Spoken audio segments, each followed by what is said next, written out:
So yes, we are going to start our lecture on glycolysis, and glycolysis is a very universally important kind of a topic, as it is going to be, uh, it is going to be considered an important question for any student of biological sciences, zoology, botany, biochemistry alike, and most of the recruitment tests they do focus their few questions around this important topic.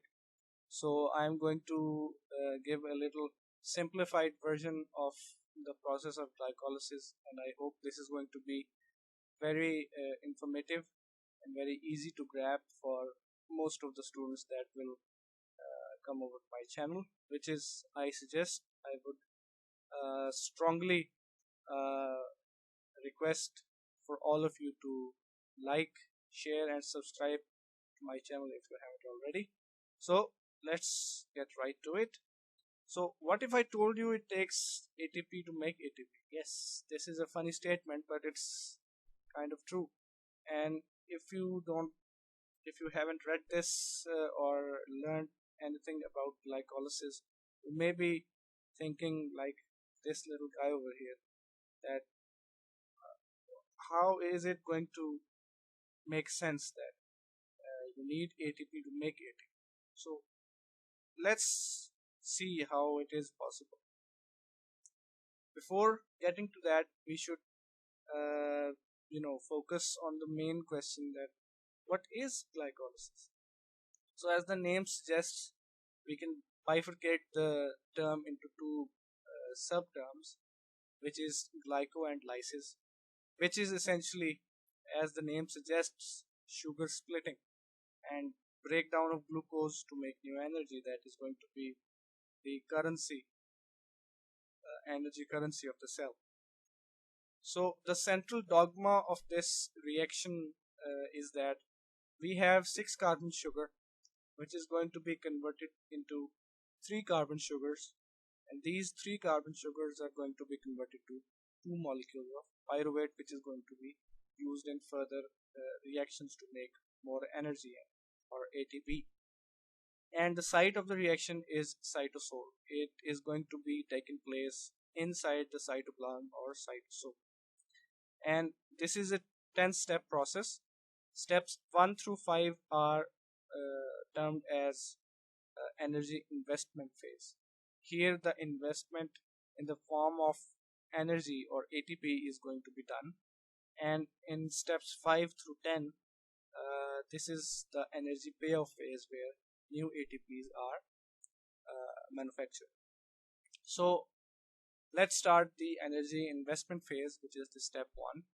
So in step 1, we have the substrate in the form of glucose, which is of course a 6 carbon sugar, and the enzyme that is going to be attached to glucose is the hexokinase. So one thing must be kept in mind, that wherever you hear the name kinase or the word kinase attached to the name of the enzyme, do make sure or do able to recall that it is going to involve ATP in some way, shape, or form. So wherever kinase is referred, this is to be assured that ATP is going to be involved in this reaction. So I am going to put a pin in it, and it is colored red, and it is going to pop up a few times in this lecture. So yes, do keep it in mind. It is very important. And the product of this enzyme substrate bond or complex is the glucose 6-phosphate, where here we can see that this is glucose, and under the action of hexokinase, ATP is going to be broken down into the simple phosphate, which is going to be attached here, and ADP, adenosine diphosphate. And this is basically the phosphorylation of the glucose molecule, and the phosphate is going to be attached to the 6th carbon in the glucose molecule.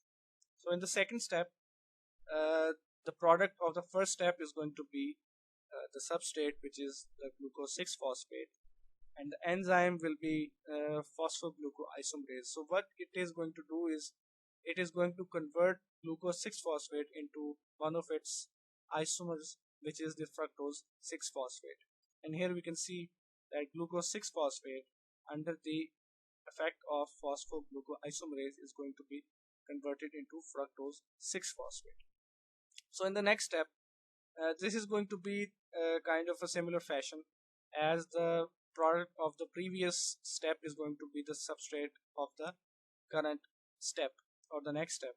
So here similarly we can see that fructose 6-phosphate is going to be the substrate, which was the product of the previous step, and the enzyme is going to be phosphofructokinase. Here the word kinase is again mentioned, so rest assured that ATP is going to be involved in this reaction. And what happens is that this enzyme adds one more phosphate to the first carbon in the fructose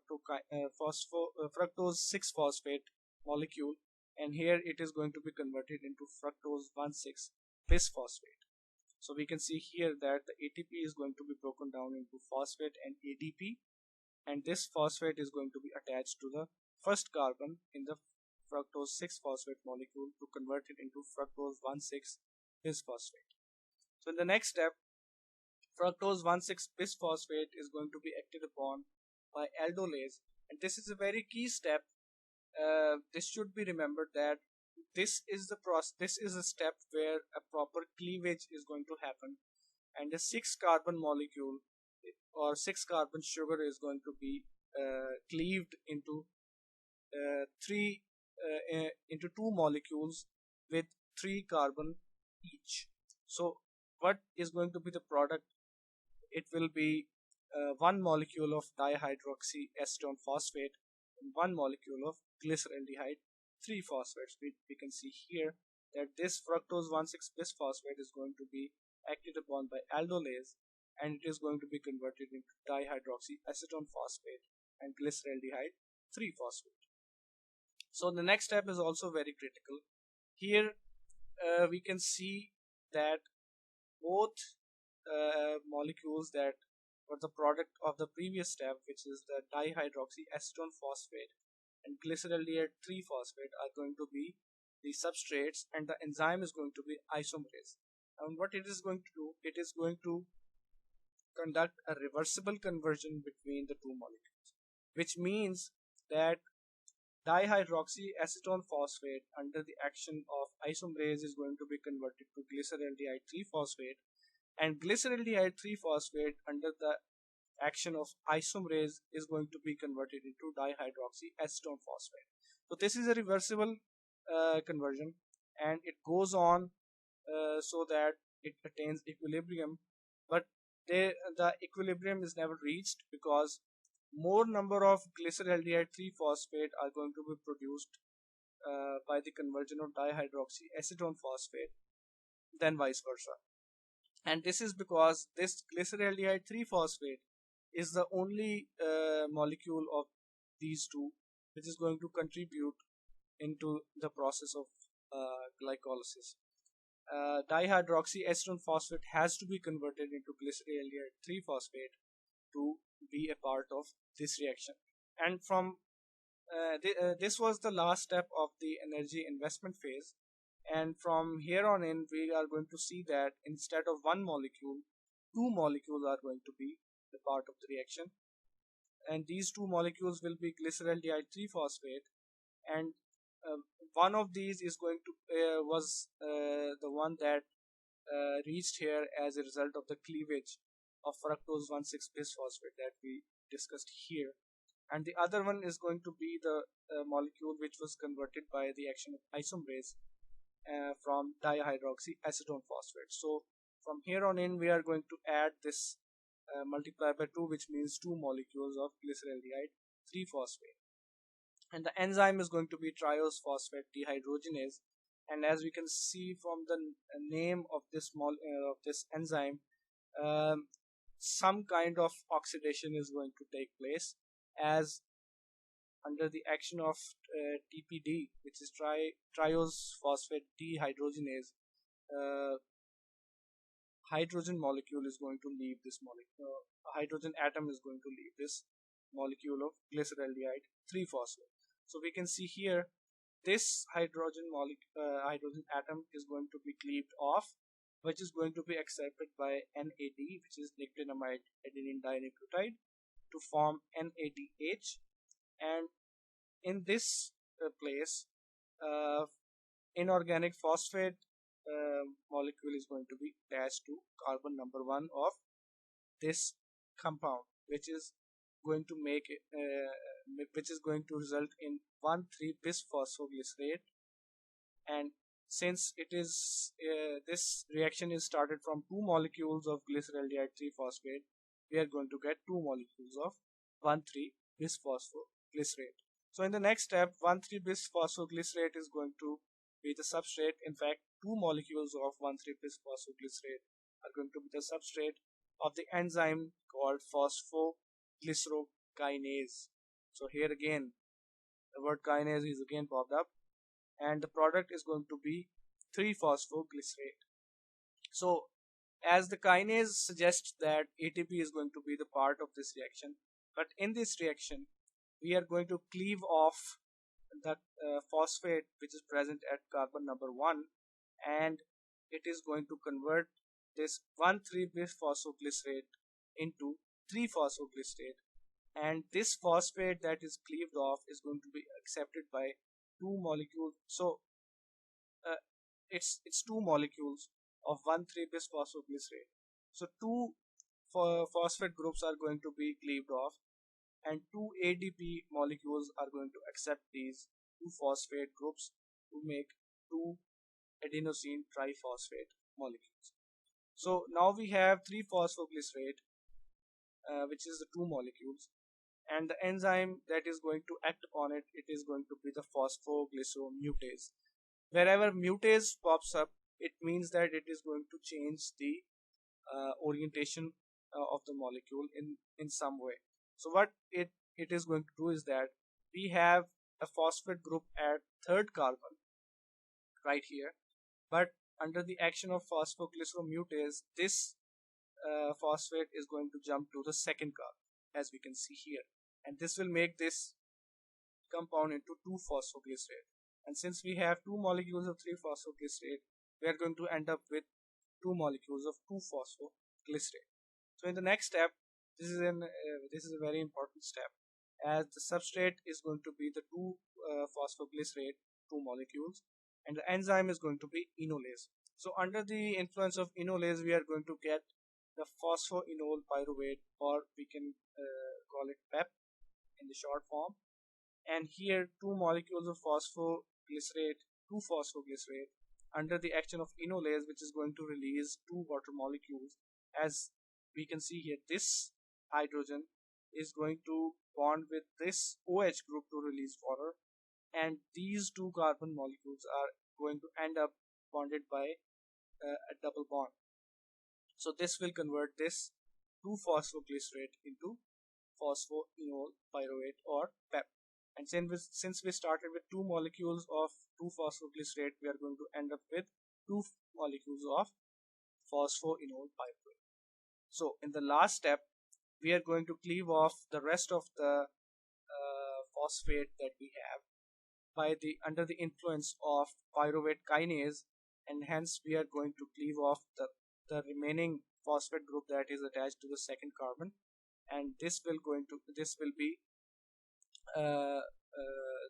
end of this glycolysis process, and we are going to have pyruvate as an end product. Since we have 2 molecules of phosphoenol pyruvate, 2 inorganic phosphates are going to be cleaved off, and hence 2 ADP molecules are going to accept these phosphate groups to make 2 ATP molecules, and we are going to have product of 2 molecules of pyruvate.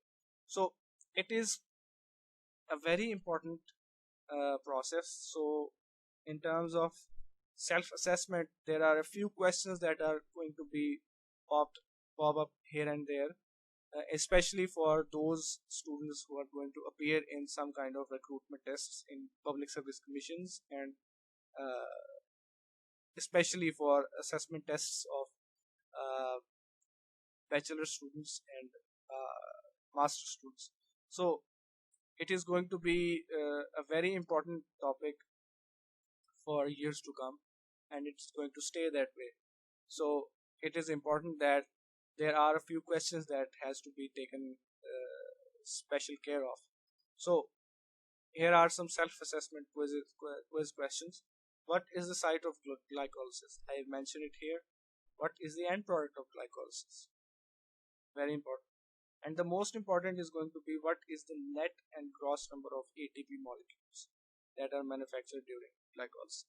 You do have to go through the process again to count the amount of ATP molecules used and the ATP molecule manufactured during the process. So, and lastly, at how many sites kinase enzymes take part during glycolysis. Do take care of these questions. They are very important, and I would love to see the answers of these questions in the comment section. And thank you very much.